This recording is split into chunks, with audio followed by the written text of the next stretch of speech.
রমাজান। সম্মানিত উপস্থিতি, রমাজান বিষয়ে তিনটে কথা। এক, রমাজানের গুরুত্ব এবং ফজিলত। রমাজানের গুরুত্ব এবং ফজিলত রাসূল সাল্লাল্লাহু আলাইহি ওয়াসাল্লাম বলছেন, মান সামা রমাদানা ঈমানান ওয়া ইহতিসাবান গুফিরা লাহু মা তাকাদ্দামা মিন যামবি। কেউ যদি রমাজান মাসে ঈমানের সাথে নেকির আশায় সিয়াম পালন করে, তার পূর্বের সকল গুনাহ ক্ষমা হয়ে যাবে। ওমান কামা রমাদানা ঈমানান ওয়া ইহতিসাবান গুফিরা লাহু মা তাকাদ্দামা মিন যামবিহি। কেউ যদি রমাজান মাসে তারাবির সালাত আদায় করে, তার পূর্বের সকল গুনাহ ক্ষমা হয়ে যাবে। ওমান কামা লাইলাতুল কদরি ঈমানান ওয়া ইহতিসাবান গুফিরা লাহু মা তাকাদ্দামা মিন যামবিহি।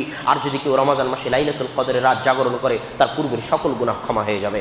রাসূল সাল্লাল্লাহু আলাইহি ওয়াসাল্লাম আরো বলেছেন, ইদা দাখালা রমাদান ফুতিহাত আবওয়াবুস সামা। যখন রমাজান আসে, আসমানের দরজাসমূহ খুলে দেওয়া হয়। ও ফুতিহাত আবওয়াবুল জান্নাহ, জান্নাতের দরজাসমূহ খুলে দেওয়া হয়। ও উল্লিকাত আবওয়াবুন নার, জাহান্নামের দরজাসমূহ বন্ধ করে দেওয়া হয়। ও সুলসিলাতিশ শায়াতিন, এবং শয়তানকে শৃঙ্খলাবদ্ধ করা হয়।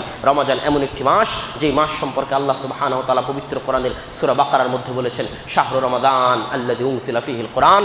রমজান এমন একটি মাস, যেই মাসে আমি পবিত্র কোরআনকে অবতীর্ণ করেছি। রমাজান এমন একটি মাস, যেই মাসে পৃথিবীর সর্বশ্রেষ্ঠ রাত, যে রাতের কথা আল্লাহ সুবহানাহু ওয়া তাআলা সূরা কদরের মধ্যে বলছেন, লাইলাতুল কদরি খায়রুম মিন আলফি শাহর। হাজার মাস ইবাদত করলে জানে কি হবে, এক রাতে ইবাদত করলে তার চেয়ে বেশি নেকি হবে। সেই রাতের নাম লাইলাতুল কদর। এই সর্বশ্রেষ্ঠ রাতটি কোন মাসে আছে? রমাজান মাসের মধ্যে আছে। ইন্না আনজালনাহু ফি লাইলাতুল কদর। আমি পবিত্র কোরআনকে লাইলাতুল কদরের রাত্রিতে অবতীর্ণ করেছি। রমাজান এমন একটি মাস, এমন একটি ইবাদত, রাসূল সাল্লাল্লাহু আলাইহি ওয়াসাল্লাম বলছেন, আস-সাওমু ওয়াল কুরআনু শাফাআন ইয়াউমাল কিয়ামাহ। সিয়াম এবং কোরআন কিয়ামতের মাঠে আল্লাহর দরবারে শাফাআত করবে। সিয়াম আল্লাহকে বলবে, আল্লাহ, আপনি ভাবছেন সিয়াম কিভাবে কথা বলবে? এখানে একটা সূক্ষ্ম কথা বলে যাই, প্রত্যেক আমলকে কিয়ামতের মাঠে আকৃতি দেওয়া হবে, রূপ দেওয়া হবে। কিভাবে? রাসূল সাল্লাল্লাহু আলাইহি ওয়াসাল্লাম বলছেন, মান কারা সূরাতুল বাকারা ওয়া আলে ইমরান। কেউ যদি সূরা বাকারা এবং আলে ইমরান পড়ে, তাহলে সূরা বাকারা আলে ইমরান কিয়ামতের মাঠে ছায়া, হামামান, ছায়া হয়ে তাকে ছায়া দিবে। সূরা বাকারা এবং আলে ইমরান তথা আলে ইমরান এবং সূরা বাকারাকে কিয়ামতের মাঠে আকৃতি দেওয়া হচ্ছে। ঠিক সওমকে আল্লাহ সুবহানাহু ওয়া তাআলা কিয়ামতের মাঠে আকৃতি দিবেন। সওম আল্লাহর সাথে কথা বলবে, আল্লাহ মানাতুহু আনিশ শাহওয়াত ওয়াত তাআম। আল্লাহ, দুনিয়াতে আমি এই মানুষকে শাহওয়াত থেকে, খাদ্য থেকে, মনের ইচ্ছা থেকে বিরত রেখেছিলাম, আজ তুমি তাকে জান্নাতে দিয়ে দাও। আল্লাহ সিয়ামের এই শাফাত শুনবেন এবং বান্দাকে জান্নাতে দিয়ে দিবেন। রাসূল সাল্লাল্লাহু আলাইহি ওয়াসাল্লাম বলেছেন, মান সামা ইয়াওমান ফি সাবিলিল্লাহ বা'আদাল্লাহু ওয়াজহাহু আনিন নারি ৭০ খরিফান। কেউ যদি একদিন সিয়াম পালন করে, আল্লাহ তার মুখমণ্ডলকে জাহান্নামের আগুন থেকে ৭০ বছরের পথ দূরে সরিয়ে দিবেন। সম্মানিত উপস্থিতি, রমাজান এমন একটি মাস, যে মাস আল্লাহ সুবহানাহু ওয়া তাআলা মুসলমান জাতির উপর রহমত বরকতের সকল দরজা নিয়ে আল্লাহ সুবহানাহু ওয়া তাআলা উপস্থিত হয়েছেন। রমাজানকে সামনে রেখে আল্লাহর প্রস্তুতির অভাব নাই। আল্লাহ রমাজানকে সামনে রেখে আসমানের দরজা খুলে দেন, রমাজানকে সামনে রেখে জান্নাতের দরজা খুলে দেন, রমাজানকে সামনে রেখে আল্লাহ শয়তানকে শৃঙ্খলাবদ্ধ করেন, রমাজানকে সামনে রেখে আল্লাহ সুবহানাহু ওয়া তাআলা জাহান্নামের দরজা বন্ধ করেন। রমাজানকে সামনে রেখে আল্লাহ তিনটে পথ দিয়েছেন পূর্বের সকল গুনাহ ক্ষমা করে নেওয়ার। সিয়াম রাখার মাধ্যমে, তারাবির সালাত আদায় করার মাধ্যমে, লাইলাতুল কদরের রাত জাগার মাধ্যমে এত প্রস্তুতি আল্লাহ সুবহানাহু ওয়া তাআলা একাই নিয়েছেন রমাজানকে সামনে রেখে। আর আমি এবং আপনি কি প্রস্তুতি নিয়েছি? আমার এবং আপনার প্রস্তুতি হচ্ছে, রমাজান আসতেছে, বাংলাদেশের একদল মুসলমান আছে, দেখবেন ঈদের দিন শুরু হওয়ার আগেই 20 রমজানের পর থেকে নিয়ে 30 রমজান পর্যন্ত কোন হলে কোন ছবি চলতেছে, এই দিয়ে নারায়ণগঞ্জ কাঞ্চন অশ্লীল বেহায়াপনা নগ্নতার পোস্টারে ছেয়ে যাবে। এটা হচ্ছে মুসলমানের প্রস্তুতি রমজানকে সামনে রেখে। রাসূল সাল্লাল্লাহু আলাইহি ওয়াসাল্লাম বলেছেন, মান লাম ইয়াদা কাওলা যুরি ওয়াল আমালা বিহি ফালাইসা লিল্লাহি হাজাতুন ইয়াদা তুআমাহু ওয়া শারাবাহু।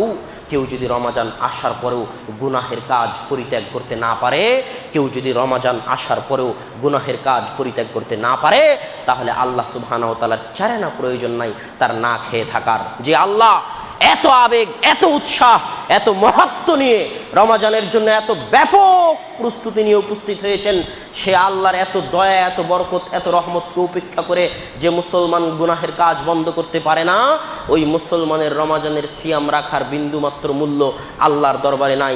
আগে গুনাহ থেকে বিরত থাকতে হবে, শুধু না খেয়ে থাকলে হবে না। এই জন্য রাসূল সাল্লাল্লাহু আলাইহি ওয়াসাল্লাম বলেছেন, রাগিমা আনফু রাজুলিন, রাগিমা আনফু রাজুলিন, রাগিমা আনফু রাজুলিন। ওই ব্যক্তির নাক ধুলাই ধূসরিত হোক, ওই ব্যক্তির নাক ধুলাই ধূসরিত হোক, ওই ব্যক্তি অপমানিত হোক, শেষ হয়ে যাক, নষ্ট হয়ে যাক, ধ্বংস হয়ে যাক। আল্লাহ রাসূল কোন সে ব্যক্তি? তো সেই ব্যক্তি ওই ব্যক্তি যে রমাজান পাওয়ার পরেও তার গুনাহ ক্ষমা করে নিতে পারল না। তার চাইতে হতভাগা, তার চাইতে দুর্ভাগ্যবান, তার চাইতে খারাপ মুসলমান আর হতে পারে না যে রমাজান পাওয়ার পরও তার পূর্বের গুনাহ ক্ষমা করে নিতে পারলো না। অতএব যুবক, তোমাকে বলে যাচ্ছি, অন্য মাসে গুনাহ করো, এটা আমি বরদাস্ত করতে পারি। গুনাহ করতেছ, তুমি আল্লাহর কাছে সেই গুনাহের ক্ষমা নিয়ে নিতে পারো, কিন্তু আমি মুসলমান, আমার দেহে এক ফোঁটা রক্ত থাকা পর্যন্ত, আমার হৃদয়ে বিন্দুমাত্র ঈমান থাকা পর্যন্ত, আমি যদি মুসলিম মায়ের দুধ খেয়ে থাকি, মুসলিম বাপের রক্ত যদি আমার শরীরে থাকে, তাহলে আমি এটা বরদাস্ত করব না যে রমাজান মাসে কেউ প্রকাশ্যে গুনাহ করবে। রমাজান মাসের একটা সম্মান আছে, রমাজান মাসের একটা মর্যাদা আছে। আল্লাহ এই মাসকে সম্মানিত করেছেন, এই মাসকে মর্যাদামণ্ডিত করেছেন। আপনাদেরকেও যদি আপনারা নিজেদেরকে মুমিন বলে পরিচয় দিতে চান, মুসলমান বলে পরিচয় দিতে চান, তাহলে রমাজান মাসে কঠোর হস্তে যে কোনো গুনাহ, যে কোনো পাপ থেকে নিজে বিরত থাকবেন এবং প্রকাশ্যে কাউকে গুনাহ এবং পাপের কাজে লিপ্ত হতে দিবেন না। কেউ যদি রমাজানে গুনাহে লিপ্ত হয়, তার ডবল গুনাহ হবে, ডবল। রমাজান মাসে দাড়িতে হাত লাগাবেন না, কোনো গুনাহ, কোনো পাপে লিপ্ত হবেন না রমাজান মাসে। আল্লাহ রমাজানকে মূল্যায়ন করেছেন, আপনিও রমাজানকে মূল্যায়ন করার চেষ্টা করুন। আল্লাহ সুবহানাহু ওয়া তাআলা আমাদের সেই তৌফিক দান করুক, আল্লাহুম্মা আমিন। রমাজান সংক্রান্ত গুরুত্বপূর্ণ মাসালা, বক্তব্যের দ্বিতীয় অংশ। রমাজান সংক্রান্ত গুরুত্বপূর্ণ মাসালা, কাজা, কাফফারা, ফিদিয়া। কখন কোনটা দিবেন? আমাদের সমাজে খুব বিভ্রান্তি লেগে যায়, কখন কাজা দিব, কখন ফিদিয়া, কখন কাফফারা। কাফফারা কি জিনিস আগে তিনটে বুঝি। কাফফারা হচ্ছে একটা সিয়াম যদি ছুটে যায়, তাহলে সেই সিয়ামের বদৌলতে টানা 60 দিন 2 মাস, টানা 60 দিন 2 মাস সিয়াম পালন করার নাম হচ্ছে কাফফারা। একটা সিয়ামের কাফফারা টানা 60 দিন 2 মাস। যদি কেউ টানা 60 দিন 2 মাস সিয়াম না রাখতে পারে, তাহলে গোলাম আজাদ করে দিবে, মুক্ত করে দিবে। যদি গোলাম আজাদ মুক্ত করতে না পারে, তাহলে 60 জন মিসকিনকে খাওয়াবে। এটা একটা সিয়ামের কাফফারা। কাফফারা কখন দিতে হয়? কাফফারা শুধু একটি ক্ষেত্রে দিতে হয়, যখন কোনো মুসলমান দিনের বেলা সিয়াম অবস্থায় তার স্ত্রীর সাথে সহবাস বা মিলনে লিপ্ত হয়, তখন তার উপর কাফফারা ওয়াজিব এবং ফরজ হয়ে যায়। কাফফারা শুধু একটি ক্ষেত্রে দিতে হয়, যখন কোনো মুসলমান দিনের বেলা তার স্ত্রীর সাথে সিয়াম অবস্থায় সহবাসে লিপ্ত হয়, তখন তার উপর কাফফারা ফরজ ওয়াজিব হয়ে যায়। টানা 60 দিন সিয়াম রাখবে, অথবা 60 জন মিসকিনকে খাওয়াবে, অথবা গোলাম আজাদ করবে। এর বাইরে আর কোনো ক্ষেত্রে কাফফারা দিতে হয় না। 2, ফিদিয়া। ফিদিয়া মানে হচ্ছে প্রত্যেক সিয়ামের বদৌলতে একজন মিসকিন বা ফকিরকে খাওয়ানো। প্রত্যেক দিন সিয়ামের বদৌলতে, 30 দিন সিয়ামের বদৌলতে 30 দিন একজন ফকির মিসকিনকে খাওয়ানোর নাম ফিদিয়া দেওয়া। ফিদিয়া কখন দিতে হয়? ফিদিয়া 2 অবস্থায় দিতে হয়। 1, অতি বৃদ্ধ এবং বার্ধক্যের কারণে সিয়াম রাখতে পারতেছে না, অতি বৃদ্ধ এবং বার্ধক্যের কারণে সিয়াম রাখতে পারতেছে না, সে প্রতিদিন একটা মিসকিনকে খাবার দিবে, এটা ফিদিয়া। 2, যে চিরস্থায়ী রোগী, তার রোগ থেকে মুক্ত হওয়ার কোনো আশা নেই, চিরস্থায়ী রোগী, কোনোদিন ভালো হওয়ার আশা নেই, সে ফিদিয়া দিবে। এই 2টা ব্যতীত আর কোনো ক্ষেত্রে ফিদিয়া দেওয়ার নিয়ম নাই। কাজা, কাজা মানে হচ্ছে সিয়াম ছুটে গেছে, রমাজান পার হওয়ার পর যে কয়টা সিয়াম ছুটেছে সে কয়টা সিয়াম পালন করবে। কাজা কাদের জন্য? কাফফারা এবং ফিদিয়া বাদে বাকি সকলের জন্য কাজা। কাফফারা এবং ফিদিয়ার 3টে অবস্থা বাদে বাকি সকলের জন্য কাজা। যদি মসজিদে মহিলারা উপস্থিত থাকে, তাহলে ঋতুবতী হায়েজা মহিলা যদি হায়েজ হওয়ার কারণে, ঋতু হওয়ার কারণে সিয়াম রাখতে না পারে, তাহলে কাজা আদায় করবে, পরবর্তীতে যে কয়টা সিয়াম ছুটে গেছে পালন করবে।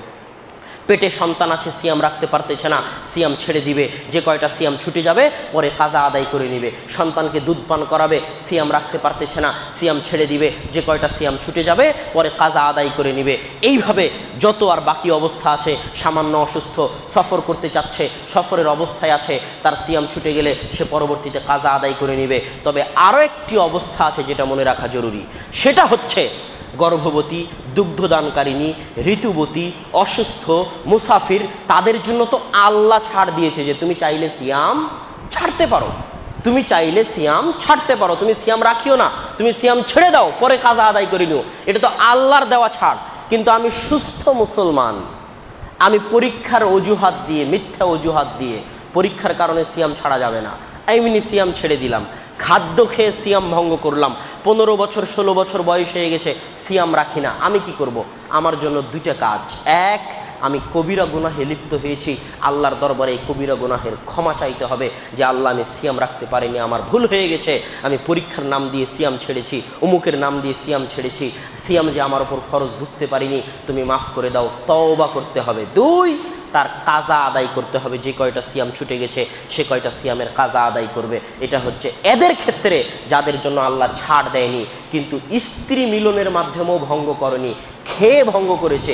স্ত্রী মিলনের মাধ্যমে ভঙ্গ করলে তো কাফারা, খেয়ে ভঙ্গ করেছে সিয়াম, কিন্তু ফরজ, কোনো অজুহাত নাই, কোনো ওজর নাই, সে কবিরা গুনাহগার, সে আল্লাহর দরবারে তওবা করবে এবং তার সিয়ামের কাজা আদায় করবে।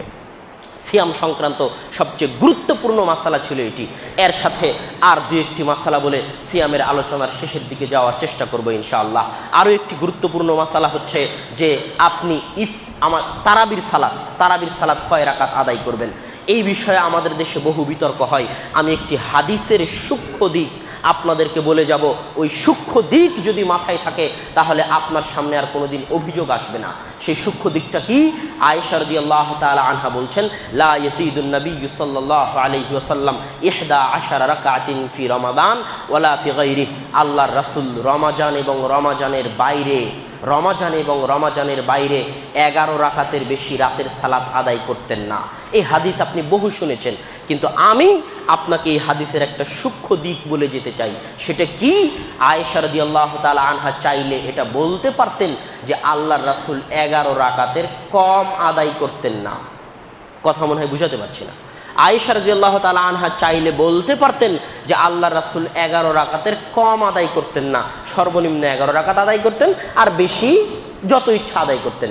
আয়েশা রাদিয়াল্লাহু তাআলা আনহা চাইলে এটাও বলতে পারতেন যে আল্লাহ রাসূল 11 রাকাত আদায় করতেন। এই 2টা বাক্য বলতে পারতেন, কিন্তু এই 2টা বাক্য তিনি না বলে তিনি কি বলছেন?